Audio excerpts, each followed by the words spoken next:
Madalas yung mga ibang speakers, nagfo-focus naman sila sa encouragement, no?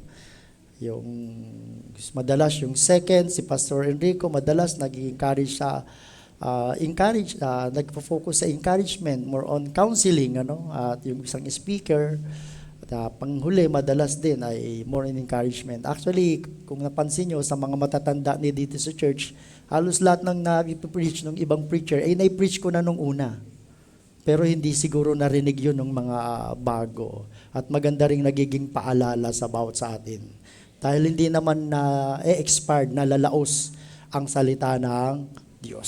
So, from time to time, kailangan nating encouragement, ipalakasin. Pero yung Book of Acts naman, may mga portion dyan na ang focus ay encouragement sa atin sa pagharap sa mga iba't ibang pagsubok at hamon na ating nararanasan bilang mananampalataya.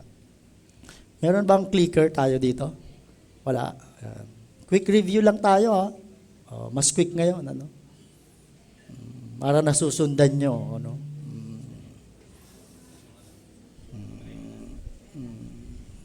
Na-click na. Yung conversion, ang unang point natin dyan ay yung messengers ng Gospel of Christ.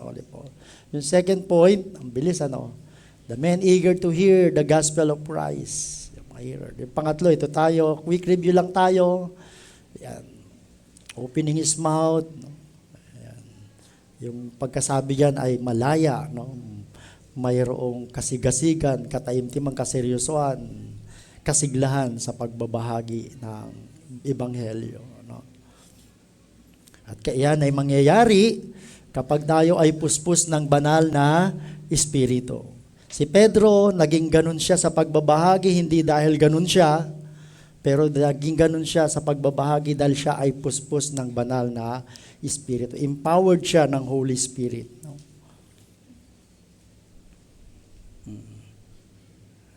Dahil ito ay, ang mga tagapakinig niya ay mga hintil, ito ay bagong sermon, ano? At ito ay magandang guide sa atin kapag tayo ay mag-i-evangelize po. No?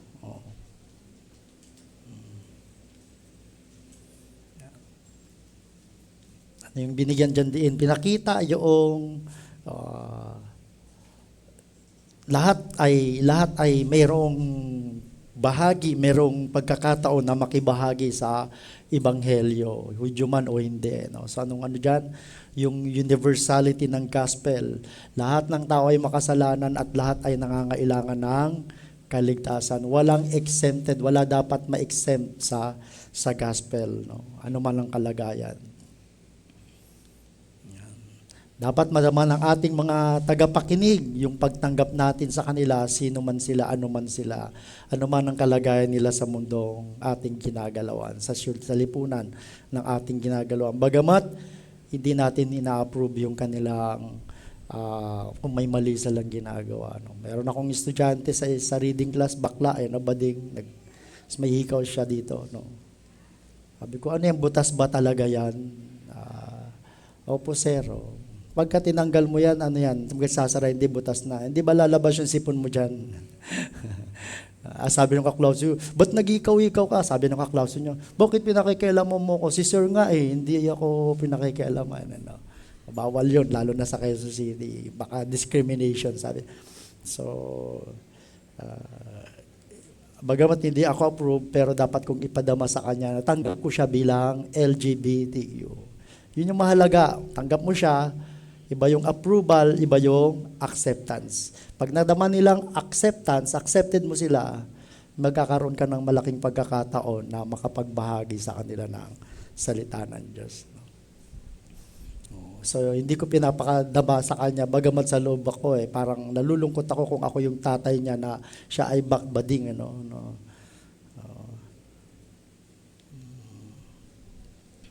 At yung pinaka-message, yung peace with God, no? Binigyan din dito yung si Jesus ay Lord of all. At ang natutunan natin dyan sa pagbabahagi ng mabuting balita ay binibigyang diin dapat na si Jesus ay Panginoon. Ano? Parang kasi ang nangyayari, inangkin na lang ng GIL denomination yung katotohanan yan. Parang sila lang yung ang lakas-lakas ng loob na Jesus is Lord. Dapat lahat ng mananampalataya ay buong lakas, buong katapangan na ipahayag na si Jesus ay Panginoon ng lahat. Amen? Si Jesus ay Panginoon ng lahat. Dito na tayo sa verses 37 hanggang, di ko alam, basta naghanda ako dyan. Bandang kalagitnaan, kung pwedeng putulin kasi huhihingi uli ako ng paumanin sa inyo. Gusto ko sana last time talagang di lalagpas sa alas 12. Ngayon gusto ko rin kasi attend ako sa birthday ni Miggy, baka malate ako sa tanghalian. Ang tindi ng motivation no? Gusto kong si Miggy ay apo ko sa pamangkin. No? Pinsang buo ko yung tatay ni Grace na nanay niya. No? Hiniling ko po na basahin natin ito ng malakas. 3 slides lang yata siya. Sabay-sabay nating basahin ng malakas. Tayo pong lahat ay tumayo bilang paggalang sa salita ng Diyos. Sa pagbasa salita ng Diyos. Sige po, magbasa po kayo ng lahat. Sabay-sabay. 1, 2, 3, go.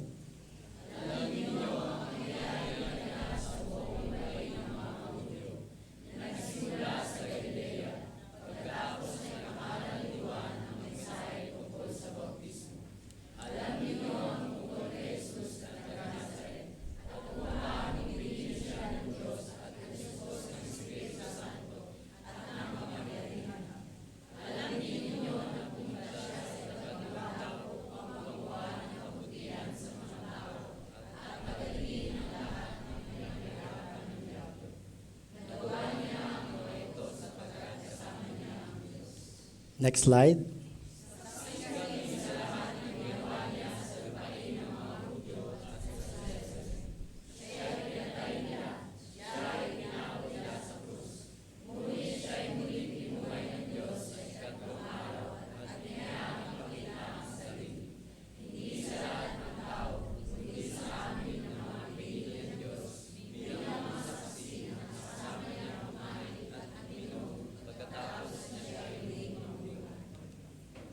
Last slide.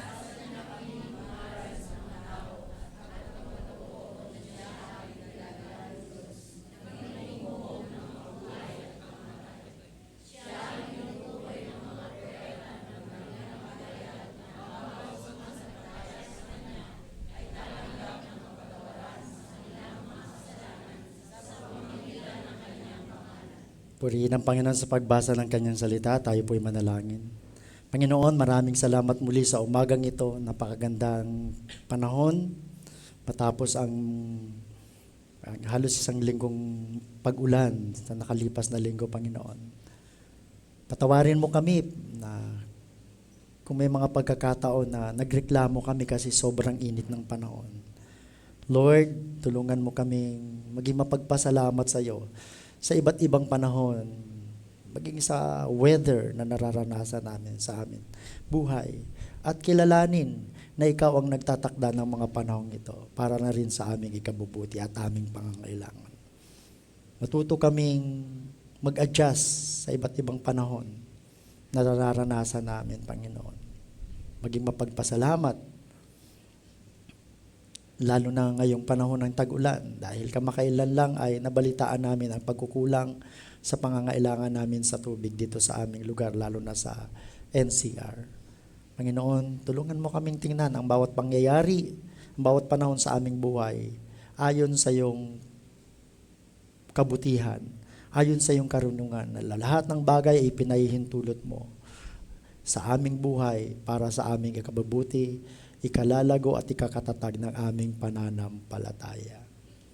Hindi nito binabago ang katotohanan ng Diyos na ikaw ay mabuti. Dahil sa lahat ng panahon, ikaw ay mabuti. Panginoon, bigyan mo kami ng puso, isip, at buong pagkatao na may pananabik na makinig sa iyong salita. May pananabik sa pagkatuto. At mayroong pagpapakumbaba sa pagpapasakop, sa iyong kalooban. Kung may mga utos dito kami na maririnig, makikita, mauunawaan, na sundin ito sa tulong ng kapangyarihan ng Banal na Espiritong nananahan sa aming mga puso.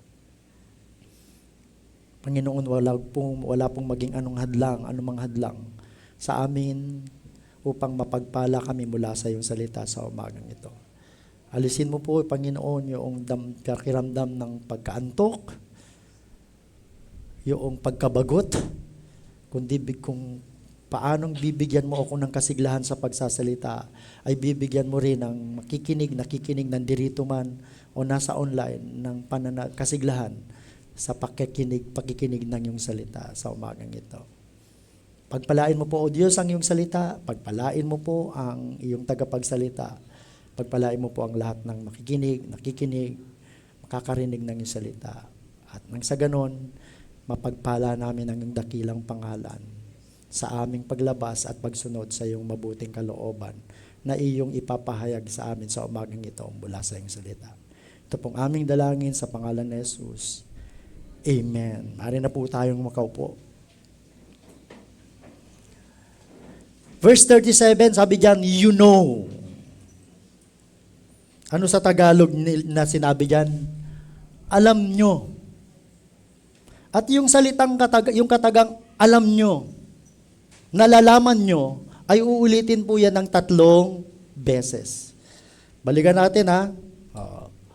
Verses 37 tsaka 38. Yan. Simula siya, alam ninyo. Tapos verse 38, alam ninyo. Sa kalagitnaan, ulitin din, alam din ninyo. Ang tanong, anong alam mo? Alam ninyo. Sa Mark 1:28, sinasabi diyan na yung balita tungkol sa Panginoong Hesus ay mabilis na kumalat sa buong rehiyon, sa buong lupain ng Galilea. At yung Cesarea ay part ng Galilea, nasasakop ng Galilea. At base sa salita ni Pedro, siya ay nakatitiyak na itong sila Cornelius at ang kanyang mga kaibigan o kapamilya ay nabalitaan na yung kung ano ang naging buhay, ano ang ginawa ng Panginoong Jesus. At yun ang magandang tanong sa atin sa umagang ito, ano na ang alam mo tungkol sa Panginoong Jesus? Marami ka na bang narinig tungkol sa Panginoong Jesus? Ano ang ginawa mo doon sa iyong mga narinig tungkol sa Panginoong Jesus? Alam mo, we are often told in the Gospels how the fame of Christ went into every part of Canaan. The audience of Peter knew several factual matters. Meron silang ilang totoong mga pangyayaring nalalaman tungkol dito sa ibinahagi sa salita na tumutukoy sa mabuting balita na ipinahayag sa Israel. Dahil sila yung mga hintil, bagamat mga hintil ay nakatira sa nasasakop ng lupain ng Israel o ng Judea, ay babanggitin sa kanila yung mga bagay na alam na nila tungkol sa Panginoong Jesus. Doon magsisimula si Apostol Pedro ng pagbabahagi ng mensahe ng Ebanghelyo. Sisimulan niya ito sa mga bagay na alam na nila tungkol sa Panginoong Jesus, no? Dahil gano'n naman madalas pagka nag-viral ang video, di ba? Usong-uso yan. Kumakalat. At pag kumalat yan, maraming nag-comment. No? Ako ho maingat mag-comment. Pag may mga viral video, baka makasuhan ako ng cyber libel. No? Once pa lang akong nag-comment, natandaan ko. Nung comment ako doon kay Tulpo, nung gusto niyang patanggalan ng lisensya yung isang matandang teacher na matagal na sa serbisyo, na wala namang ginawang masama, kundi disiplinahin yung kanyang estudyante. No? Alam si Tulpo, pag sinabi ng netizen, susunod dyan. No? Wala yatang sumang-ayon sa sinabi niya. Kaya nag-sorry siya. No? Pero hindi ho talaga ako mahilig mag-comment. Ewan ko sa inyo. Baka mahilig kayong makisawsaw mag-comment sa mga issue, lalo na ngayon sa impeachment. Ano. Paingat po ko dyan kasi bawal sa amin ang mga teacher, government employee, ang maging partisan. No. Pero ganun kabilis. At ganun din ang pangyayari sa Panginoong Hesus dahil sa napakakaiba, extraordinary, wonderful yung kanyang ginawa. Ito ay nabalitaan sa buong lupain ng Judea at ng Israel. At merong katiyakan si Pedro na alam ng mga tagapakinig niya yung mga bagay na ito. At itong napakinggan nila, sinabi nito ito ay nagsimula saan? Saan daw nagsimula yung mga bagay na napakinggan nila tungkol sa Panginoong Hesus? Saan? Nagsimula? Saan daw nagsimula? Sa Galilee. Doon sa pagbabautismo ni Juan, at sinabi yan. Sa Matthew 3:3, the prophet Isaiah was speaking about John when he said, "He is a voice shouting in the wilderness, prepare the way for the Lord's coming, clear the road for Him." They knew the baptism of repentance that John preached by way of introduction, pagpapakilala doon sa gospel sa Panginoong Hesus. They knew how extraordinary John was, kung paano si Juan din ay kahanga-hanga bilang sinasabi ng aklat ng Isaiah, ng propetang Isaiah na siyang maghahanda sa pagparito ng Panginoong Hesus, sa pangangaral ng mabuting balita ng Panginoong Hesus. They knew immediately after John's baptism, the gospel of Christ, that word of peace, yung sinabi kanina na yung mensahe ng kapayapaan sa Panginoon was preached throughout all Judea and that had been its origin in Galilee. Meron na silang narinig, meron na silang ilang ideya tungkol sa gospel. May lesson kagad ako dyan. Pag magbabahagi tayo ng salita ng Diyos, maganda na magsisimula tayo sa isang bagay na pamilyar sa ating dagapakinig. Bibigyan ko kayo ng example. Nung mag-evangelize si Jesus sa babaeng Samaritana, anong ginawa niyang introduction? Alam niyo yon? Saan yun matatagpuan? Yung sa babaeng Samaritano, na naghihigib sa balon, anong passage yun? Kung kaya niyong i-rec. Nagbabasa ba kayo ng Bible? Nasa dyan ang devotion ko ngayon. Bumalik ako sa dyan. Tiyan, sa Google. Pakikorek ako kung mali ako, no? Walang sumasagot, ako na lang sasagot. Ganon yun eh. Pag sa classroom, ganon yun. Tanong ko, sagot ko eh. Saan? Saan passage yun? Dapat at the age of our church, familiar na tayo sa Bible. John 4:4. O anong ginamit na introduction ni Jesus doon? Tubig. Sasabihin niya, siya ay tubig ng buhay. Doon siya magsisimula. Nung magpakilala siya, magpahayag siya kay Pedro at tawagin niya si Pedro bilang alagad, anong ginamit niya sa kanyang introduction? Pangingisda. Dahil si Pedro ay mangingisda. Sister Ria, di ba, umaten tayo sa anniversary, si Pastor Carlo Panlilio. No? Hindi ko lang ginamit yung kanyang first point. Yung second point niya, na kapag nag-witness tayo, dapat raw? Sister Ria, umaten yan sa FEBC. Oo. Naku, ako gusto kong ipaintindi sa inyo. Kahit sinong speaker, nakikinig ako, tinatandaan ko. Hindi ako namimili ng speaker, hindi ko sinasabi sinong paboritong speaker mo. Lahat na nangangaral ng salita ng Diyos ay pinakikinggan ko. I do not entertain and even encourage yung magkaroon ka ng paboritong speaker. Kahit paborito ako ni Jane, okay lang, mawala siya rito. Para makapagsimula sa gawain, di ba? Nakakatuwa si Nanay si Nanay Lita, ayaw niya, pero sinabi sa kanya ng Panginoon She reads the Bible na kailangang humayo at mag-mission. Kaya kahit malungkot siya na hindi niya na ako makikita, no? Wala nang magkikis sa akin pag nakikita ako. Oh. Ano yung Sister Ria? Should be practical. We use the word, the language of our hearer. Sabi niya, example niya, anong language ng mga kabataan ngayon? Anong language ng mga kabataan ngayon? Ha? Starts with letter D. Ano madalas na, ng mga kabataan ngayon? Depression. Yan ang language ng mga kabataan ngayon. May isang estudyante kami, Parang nagpahawati na naman na de-depression. Nakakatakot. Ang mga bata nga, ma-depress, nagpapakamatay ka agad. Bakit gusto mo pakamatay? Dami daw lesson, dami daw binabayarang mga performance na kailangan tapusin. Mga bata ngayon, gamitin mo. Sabi niya nga doon, medyo hindi na nababagay ngayon yung sa evangelism explosion, na mag-start ka na, kapag namatay ka, saan mo nakakapupuntang yung kaluluwa mo? Ganun. No, bakit ka nakatitiyak na papasukin? No? Sometimes we need to start doon sa bagay na alam ng ating tagapakinig, familiar sila, para makapasok tayo. The introduction may vary, magkakaiba, pero the gospel is still the same. Uuwi ka, babagsak ka pa rin, the same gospel. Iba-iba lang ang introduction.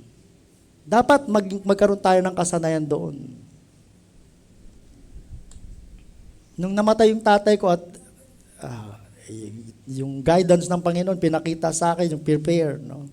Ang introduction ko is about, dahil patay yun, is about birth and death. Ecclesiastes chapter 3, verse 1. At 3:3 yata, no? May panahon ng pagsilang, may panahon ng kamatayan. Dahil nandoon sila sa patay. So, dapat ma-develop sa atin yung ganong kakayahan. Pero pagdating sa gospel, yun, pare-parehas na tayo. Iba-iba tayo. Dapat marunong tayo na matuto tayo paano papasok. Huwag lang basta pasok ng pasok. Maganda makakuha natin ang atensyon. Magkaroon tayo ng kasanayan. Sino na yung may ganong skill? Tinuruan na, natuto na, in-equip na ng Panginoon sa bagay na yon. Halimbawa, si Fred, kung kakausapin ko si Fred, baka ang introduction ko dito, aquarium, kasi mahilig sa isda.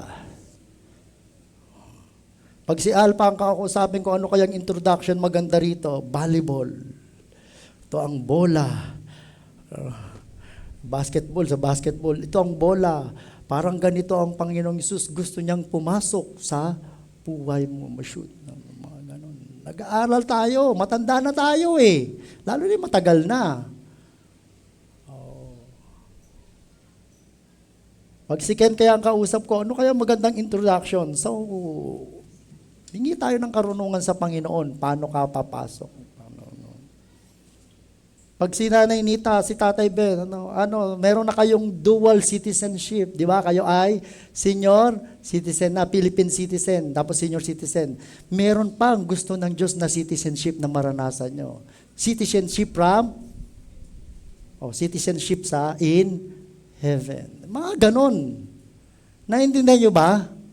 Natututo tayo, nag-aaral tayo, yun yung purpose niyan. Equip. Hindi lang yung pampastor. Although I encourage yung mga preachers na maging creative, no? Matuto tayo, paano tayo magsisimula. Di ba? Si Pedro, ang sinimula niya, alam nyo, nalalaman nyo. Nagsimula siya sa isang bagay na alam nyo. Pag si sister ang kausap ko, pwede kong gamitin ang bagay tungkol sa accountancy at accounting. No. Alam mo ba, isa sa mga alagad ng Panginoong Hesus ay isang accountant. Ganon.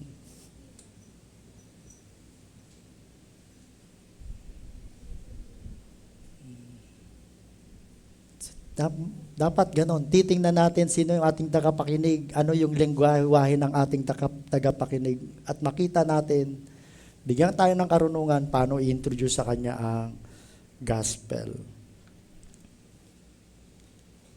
Parang nasa discipleship class po ako ngayon. Ano? And you know that God anointed Jesus of Nazareth with the Holy Spirit, no? With the Holy Spirit and with power. Then Jesus went around doing good and healing all who were oppressed by the devil, for God was with him. Ano yung pwede nating matutunan dyan? Ano? Ano yung pwede nating matutunan? Siguro dyan ako matatapos. No? Ano yung pwede nating matutunan dyan? So here Peter showed that Jesus was sent of God. He was called Christ, the Messiah, the Anointed One. No? Yung ibig sabihin dyan. You know that God anointed Jesus of Nazareth. He was the Messiah, the Anointed One, ang tinalaga. They could know from all this that Jesus had received a commission. Mayroon siyang atas from heaven to preach and act as He did. Ano yung pwede nating makita dyan? Sabi siya, paano siya inanoint? Paano siya inanoint ng Panginoong Hesus? He was anointed with the Holy Spirit.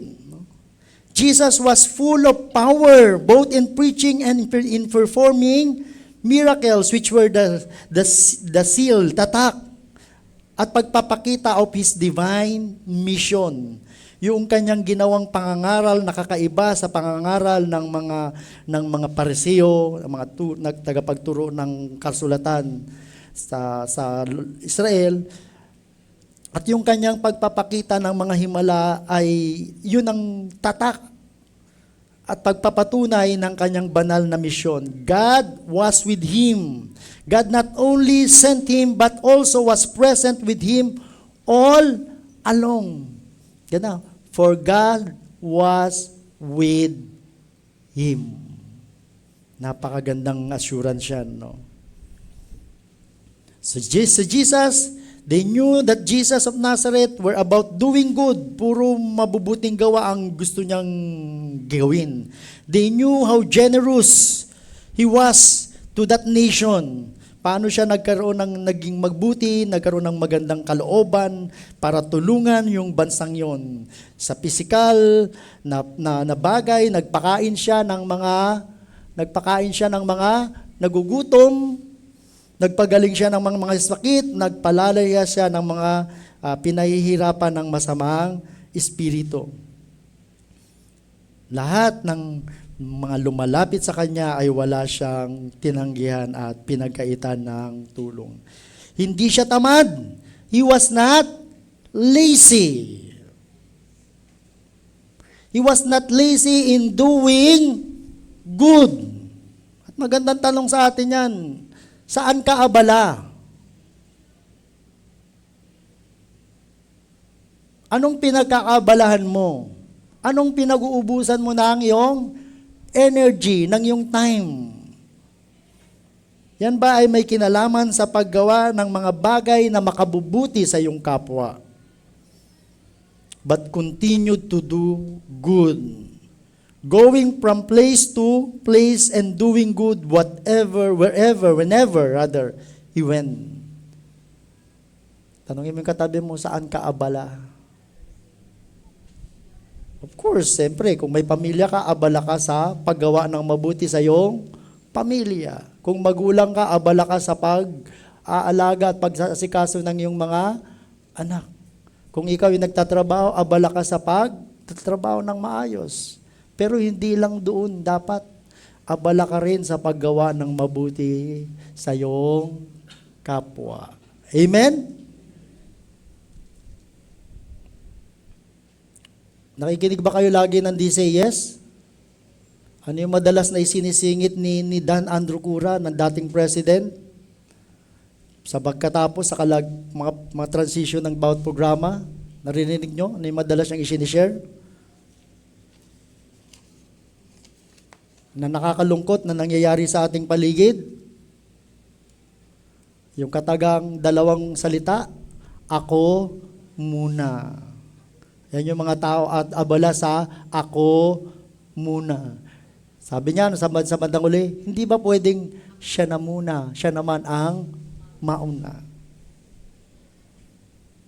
Mabuting abala tayo sa mabubuting bagay para sa ating sarili at sa ating pamilya. Pero hindi lang dapat doon natatapos. Dapat abala rin tayo sa kapakanan at ikabubuti ng ating kapwa.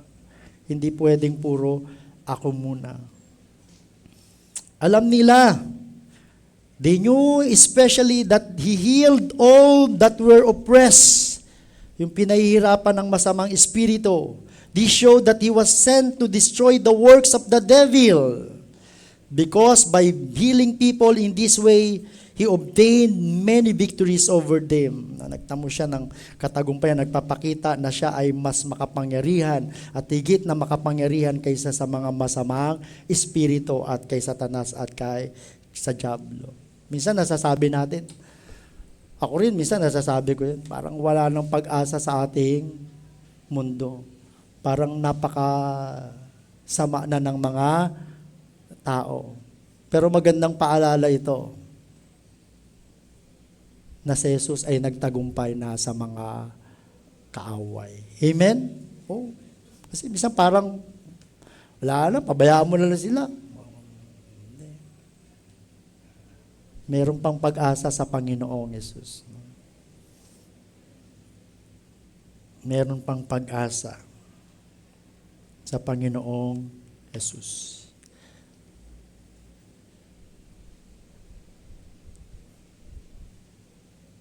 God was with him. He was anointed and God is with him. Alam mo ba na bilang Kristiyano, anointed ka rin ng Diyos? Alam mo ba yun? Alam mo ba na bilang Kristiyano, ikaw ay pinuspos, binautismuhan ng banal na Espiritu? At pwede mo ring i-claim sa sarili mo na God is with me. Yun yung promise niya. I am always, hindi I will, I am always with you. Hindi sinabing I will be always with you. Kundi I am always with you. Bilang mga mananampalataya, pwede rin nating i-claim na God is with us. Kasama ko ang Diyos. Bakit? Dahil ako rin ay itinalaga ng Diyos. Inanoint ako. Inanoint ka. Nung tayo ay iniligtas, nung tayo ay maligtas, nanahan sa atin ang banal na Espiritu. Tayo ay nabautismuhan ng banal na Espiritu. Na-i-claim natin yung God is good all the time. Dapat karugtong nun, paano mo natitiyak na magiging mabuti ang Diyos sa iyong buhay sa lahat ng panahon? Kasi God is with me. Kasama ko ang Diyos. Amen? Tiyak mo bang kasama mo ang Diyos? Tiyak mo bang ikaw ay ligtas at binautismuhan ng banal na Espiritu? Dapat tiyak mo yan. So, hindi lang ang Panginoong Hesus, lahat ng nanampalataya sa Panginoong Hesus ay itinalaga ng Diyos. At meron tayong katiyakan na tayo ay nakasama natin ang Diyos sa ating buhay. Dahil itong magbibigay sa atin ng katiyakan. Those whom God anoints, He will accompany. Bilang mananampalataya, sa anumang panahon ng ating buhay, nakatitiyak tayo na kasama natin ang Diyos. Nung iniligtas tayo ng Diyos, isinugo sa atin ang banal na Espiritu. At ang presensya ng banal na Espiritu, ang tumupad doon sa pangako ng Diyos, nung Emmanuel, nakasama natin ang Diyos sa lahat ng panahon. He Himself will be with those to whom He has given His Spirit. 2 years ago, umattend ako sa birthday, sabi niya. Balita nung may birthday, sabi niya, yung pamangking ko na dating salbay, adik-adik, sabi niya, evangelist na. Naging Christian na, tapos evangelist na siya.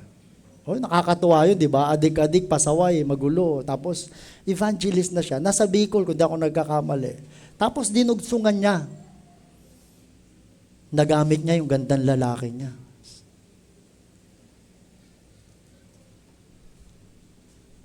Sabi ko, yung success ba ng ginagawa mo na pag-i-evangelize, ano mang gawain ay pinagkatiwala sa iyo ng Panginoon, nakadepende ba yan sa panlabas na kalagayan ng tao? Nagamit niya yung magandang lalaki. Kasi kung yun ang magiging basyan ng katagumpayan, hindi magtatagumpay si Apostle Paul. Physically, pangit si Apostle Paul. Kalbo, mas kalbo pa sa akin. Tapos, luwa ang mata. Maganda pa nga mata ko. Mukha ng sabog eh. Sabi nila. Paano na lang pag hindi ka magandang lalaki? Doon ba nakasalalay ang katagumpayan ng ginagawa ng isang Kristiyano na paglilingkod sa Diyos? Hindi. Nakabase yon sa kung ikaw ay anointed ng Panginoon. Ang aming first lesson sa discipleship ay how to plant a church. Yun yung first lesson. Sabi ko, naganap ako dito sa church kasi binigyan ko si Dayan, si Pastor Enrico, si Sister Ne. Si Sister Ne? Sa labas. Bibigyan ko rin ng lesson nyo kasi tapos din yun ng Bachelor of Theology. Dayan papiliin mo na nanay mo ng kung anong gusto niyang ituro doon. Pero sabi ko doon sa mga estudyante ko, siguro dito sa church, kung merong may isang taong qualified, may karapatang magturo ng how to plant a church, ako yun. Kasi na-experience ko na makapag-plant ng church. Dalawa, di ko alam kung ano nangyari doon sa Samar na ipinlant, na yung isinend kong mga church planter ay ng babae, napabayaan. Pero hindi ko sinasabi yon na dahil sinasabi kong may karapatan ako dahil ako ay magaling. Ang gusto kong bigyan din doon, nakita ko, sa dalawang karanasan ko na pagsisimula ng church, hindi mo kailangang maging perpekto. Hindi mo kailangang maging napakagaling. At lalong hindi mo kailangang maging gwapo. Dahil sabi nga ng misis ko, hindi ako gwapo eh.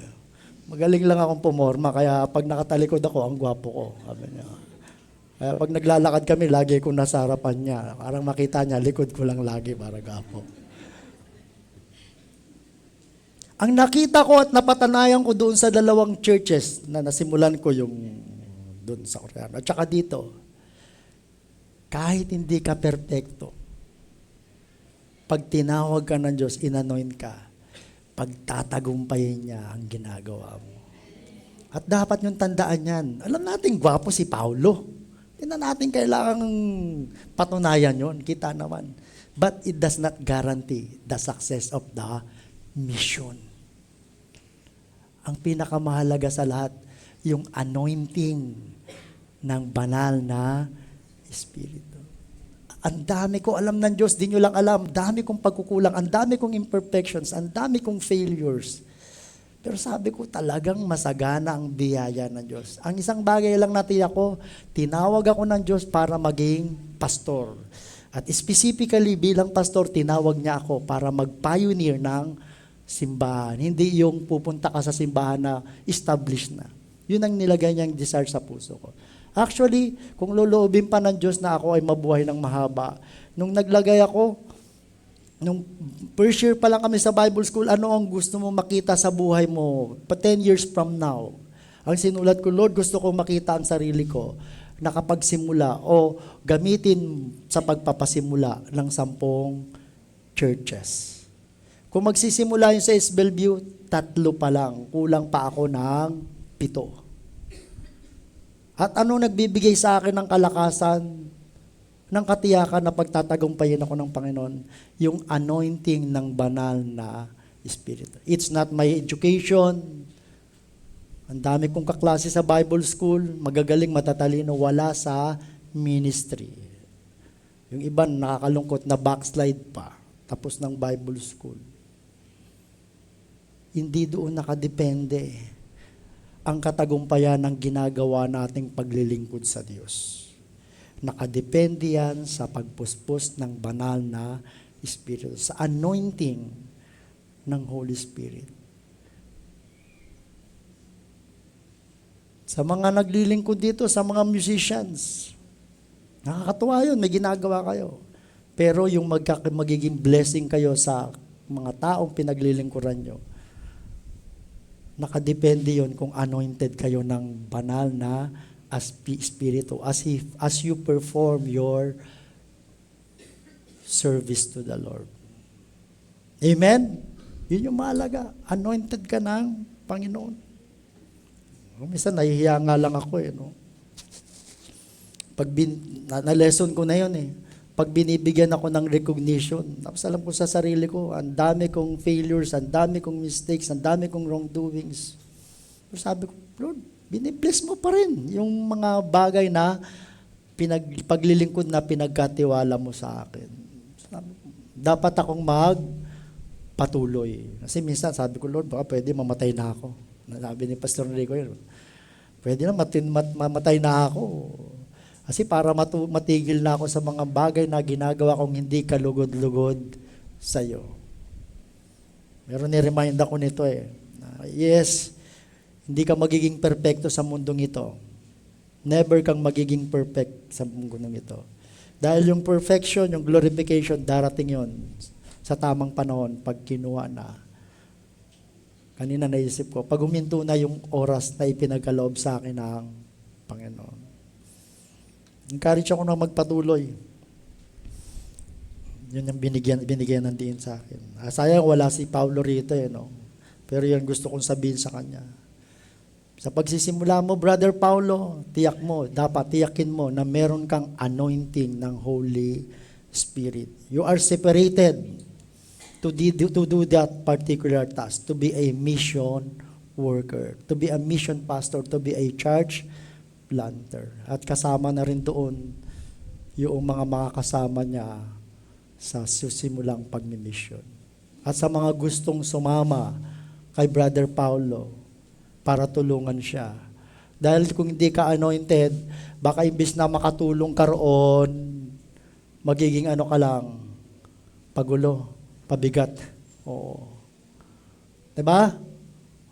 Baka maging pagulo ka lang, pabigat ka lang doon. Dapat alam mo, you are anointed. Actually, that's the meaning of anointed. Separated for a particular service to the Lord. And I encourage you, kung sana merong sasama kay Paulo, Sunday school teacher, although sabi ko si Jane, sana maging magaling na teacher ng Sunday school since wala na si Regina, dahil isa sa lesson namin, how to teach the Bible, how to teach yung sa Sunday school. Yung anointing ng Panginoon, maranasan din ni Jane. At hindi lang siya hihinto sa pagluluto ng merienda. Jane, may pangarap ka bang ganon? Hindi ka lang magluluto ng merienda. Kundi magtuturo ka rin. Kasi nakakatuwa noon, si Regina nandoon, kaya lang nasa Australia na si Sister Regina, at wala pa talaga doon na Sunday school teacher. Until now, ang mga Sunday school teacher doon ay galing pa rin sa atin at ipinapadala natin. Panalangin ko, meron mismo doon mag-i-stay na Sunday school teacher. Ewan ko si Joyce kung magiging Sunday school teacher o music. Sa music, wala daw boses si Joyce kasi hindi dahil sa sintonado siya, kundi mahina ang boses niya.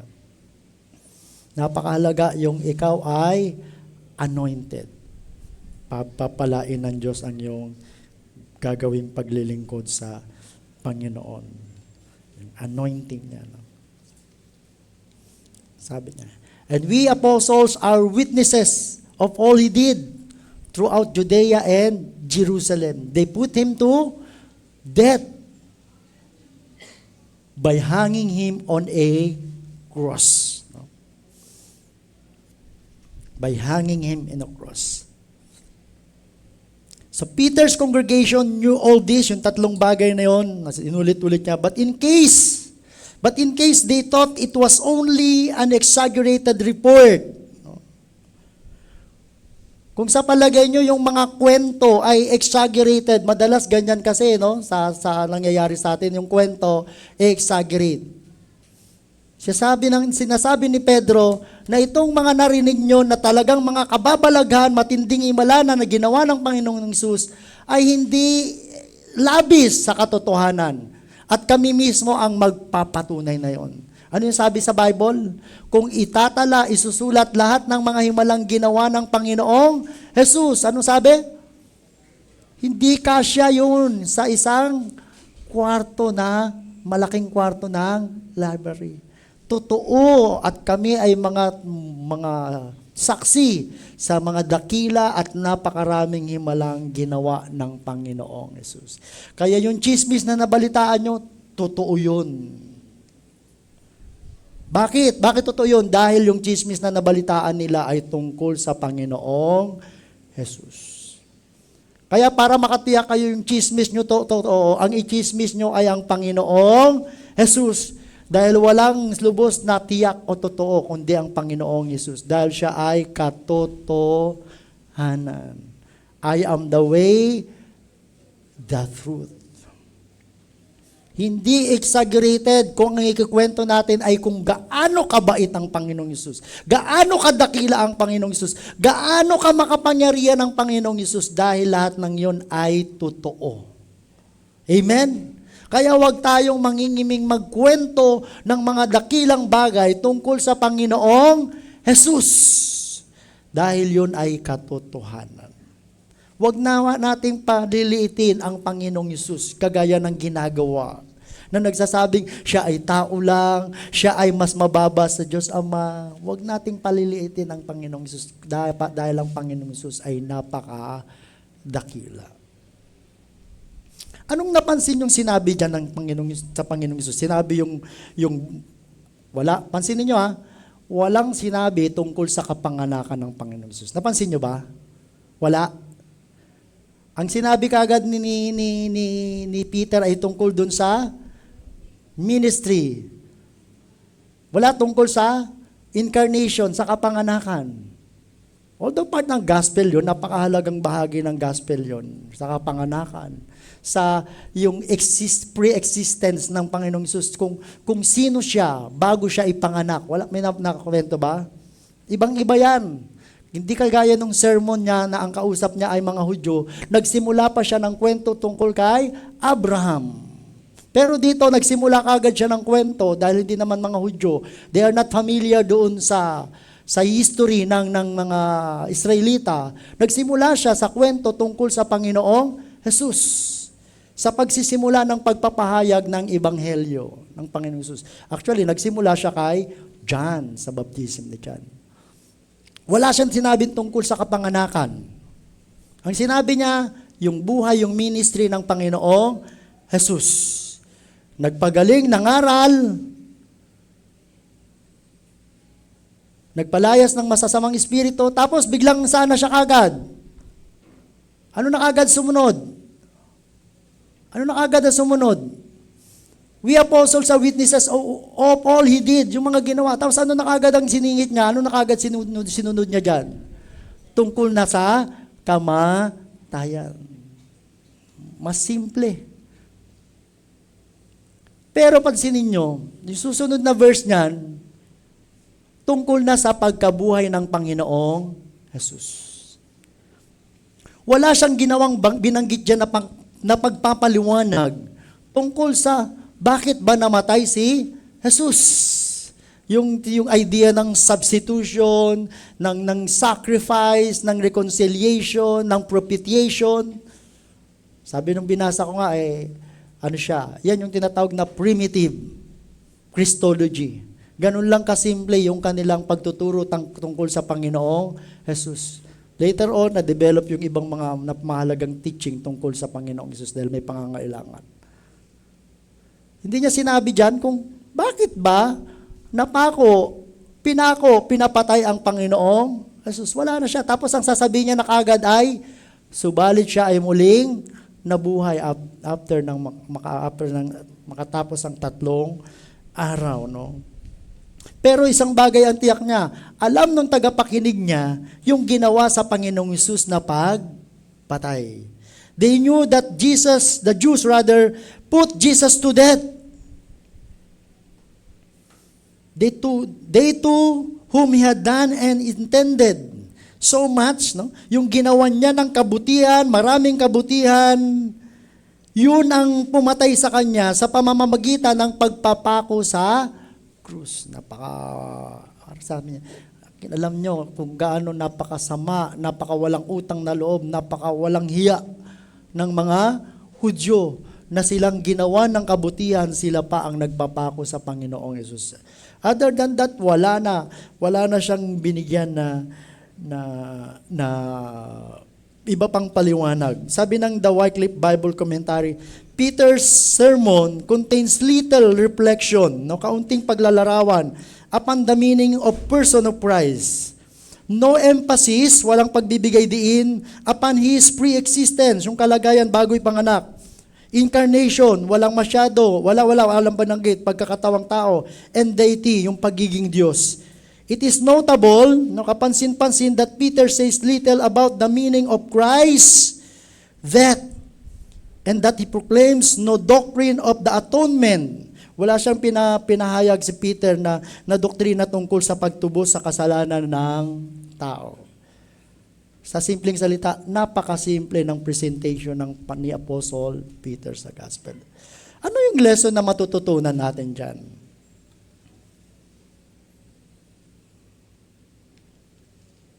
You cannot say everything about the Gospel in a single encounter and conversation with a little time. With a limited time. Minsan pag nag-evangelize ka, papakiusapan mo pa, pwede ko bang hingin sa'yo ang 15 minutes na pakikinig? Madalas ko bigyan mo lang ako 10 minuto, mamaya nakaka 30 minutes na ako. Pero kung mag-evangelize kayo, dapat yung tanggapin ang katotohanan na hindi nyo kayang sabihin lahat sa isang pagtatagpo na maikling panahon. Actually, kaya nga sa bandang uli yan, sa verse 43, sa verse 43 ba? Papakiusapan nila si Pedro na mag-stay pa dahil gusto pa nilang makinig sa turo ni Pedro. Ang point dito, wag mong sikapin. Wag mong ano mang magandang Tagalog ng i-attempt? Subukan. Na sabihin ang lahat ng gusto mong sabihin tungkol sa gospel sa isang pagkikita. Sabi ko nga sa inyo, para tayong nasa Bible class ngayon, binibigyan ko kayo ng tip paano mag-evangelize. Huwag mong subukan na sabihin lahat ng gusto mong sabihin tungkol sa Ebanghelyo. Pag ikaw ay magbabahagi. Sino rito ang nakarinig kay Billy Graham? Gaano kadalas magsalita si Billy Graham? Daan-daang libo, pungpung libo ang kausap niya.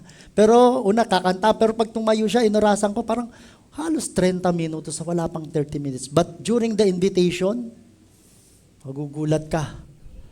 Yung tao lumalapit. Tumatanggap sa Panginoon. Magsisimula lang yan. Pagkausap ni Billy Graham, mga estudyante, magsisimula siya sa lengguwahe ng mga estudyante. Meron siyang sasabihin tungkol sa gospel, pero hindi detalyado, hindi lahat ng bahagi o bagay, mahalagang bagay tungkol sa gospel. Sasabihin na. Pero pag nagkaroon na ng invitation, ugulat ka at tumutugon ang tao. At simpleng tip yan sa atin. Pag mag-i-evangelize tayo, patnubayan tayo ng Panginoon, sabihin natin yung pwede nating sabihin at yung hindi natin nasabi, ipaubaya natin sa Diyos. Madalas yun yung prayer ko pag nag-i-evangelize ako. Lord, may hindi ako nasabi. Gawin mo na yung hindi ko nasabi. At madalas ang desire ko pag nag-evangelize ako, hindi ko in-expect na para sa bandang huli pa yun Laging ang prayer ko, Lord, hindi ko man nasabi yung lahat. Nawa mag-create sa puso ng taong ito ng pagnanasa na nalalo kang makilala ng napaka-personal sa kanyang buhay. Yung bagay na nasabanggit ko sa kanya, gamitin mo po yun para magkaroon ng pagkauhaw sa kanyang puso at pagnanasa na makilala pa ang Panginoong Jesus. Pero yung sasabihin mo lahat, mahihirapan ka. Nung namatay yung tatay ko, ang message ko parang 30 minutes lang. Sabi ko, Lord, kung meron akong di nasabi, gamitin mo yung mga bagay na nasabi ko para mag-create, lumika ng pagnanasa at pananabik na makilala ka. Makita nila ang pangangailangan nila sa tagapagligtas at magkaroon ng pagnanasa na tanggapin ka sa kanilang buhay bilang Panginoon at sariling tagapagligtas.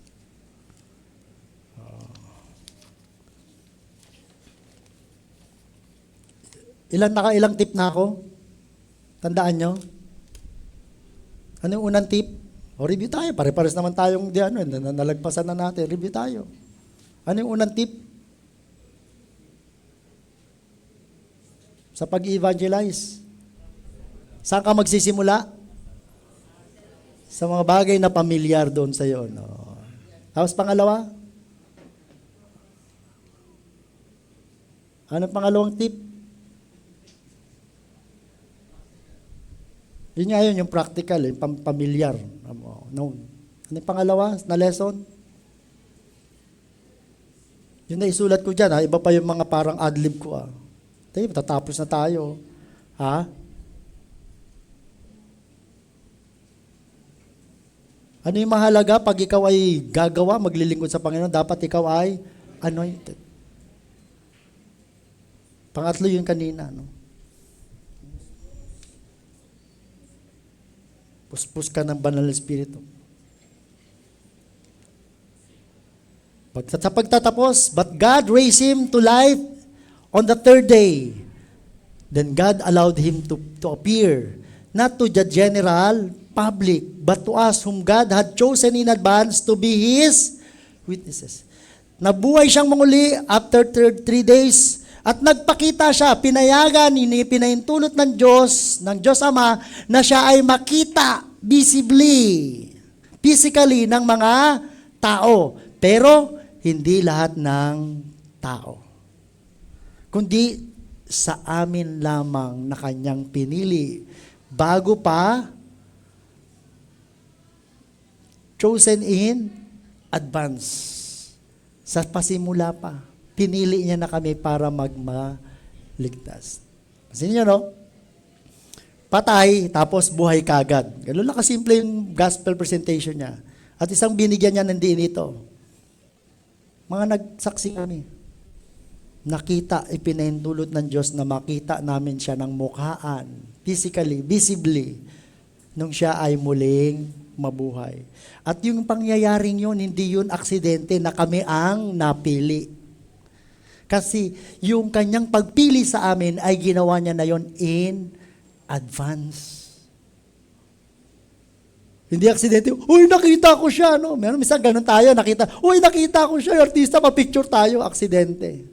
Pero dito, binagyan din ni Pedro dito, yung pagpili sa amin para makita na siya at ay muling nabuhay ay itinalaga na ng Diyos bago pa ang paglilika ng sandaigdigan.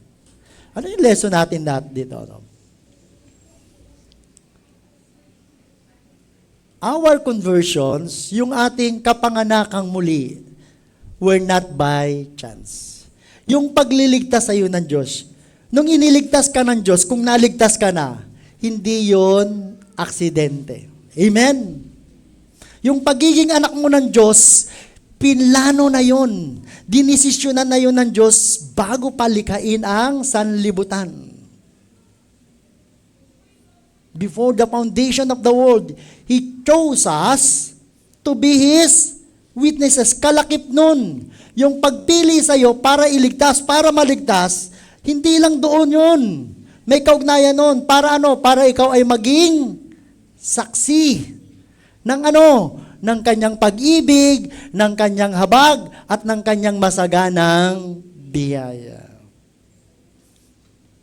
Even before He made the world, God loved us and chose us in Christ to be holy. Pinili tayo para maging banal. Sa paanong paraan? Sa pamamagitan ng kamatayan ni Kristo sa krus, na tanging kabayaran sa ating mga kasalanan. And without fault in His eyes. Sa mata ng tao, mananatili tayong makasalanan dahil nakakagawa tayo ng kasalanan. But we've been justified. Pinawalang sala tayo sa harapan ng Diyos. At ginawa niya yung pagpiling yun even before the foundation of the world. Di ba nakakatuwang isipin yon? Na yung pagliligtas sa'yo, ng yung pagiging Christian. Brother Estong, hindi aksidente na napunta ka sa Amerika at doon ka makakilala. Bago palikhayin ang buong mundo, pinlano na ng Diyos na ikaw ay maligtas. Pero sabi mo, parang na-late yata ako, ba't nauna yung asawa ko? Bahagi yan ng plano ng Diyos na maligtas. Na kailangan dalhin ka pa sa Amerika para makakilala sa Panginoon. Minsan din natin naintindihan, pero yun ang katotohanan. Yung kaligtasan mo, yung pagliligtas sa iyo ng Diyos, ay pinlano na ng Diyos bago palikain ang sanlibutan. Ang pagiging Kristiyano mo ay hindi aksidente. Pero kalakip ng pagiging Kristiyano mo, ikaw ay dapat na magpatotoo. Saan? Sa pag-ibig, habag, at masaganang biyaya ng Diyos. Ang tanong, nagpapatotoo ka ba para kay Kristo? Sabi ni Peter, pinili niya kami para maging witnesses. Hindi niya sabi, mag-witness. Kalakaog na yon sa kanyang kaligtasan. At yun ang malaking tanong. Nagpapatotoo ka ba? But God is so rich in mercy, He loved us so much, and now God can always point to us an example of how very, very rich His kindness is, and as shown in all He has done for us through Jesus Christ. Salamat sa Panginoon. Ako ay pinili ng Diyos upang maligtas. Sabay-sabay nga natin sabihin yun. Salamat sa Panginoon. Ako ay pinili niya bago palikain ang sanlibutan upang maligtas. Ulitin nga natin, salamat sa Panginoon. Ako'y pinili niya na maligtas bago palikain ang sandaigdigan. May kasunod yun. Tulungan ako ng Panginoon na maging saksi sa kanyang dakilang pag-ibig, dakilang habag, at dakilang biyaya na ipinagkaloob sa akin. Ulitin nga natin yon. Tulungan ako ng Panginoon na maging saksi sa dakilang pag-ibig, dakilang habag, at dakilang biyaya na ipinagkaloob niya sa akin. Amen? Tayo po tayong lahat as we sing this. Sabi ko nga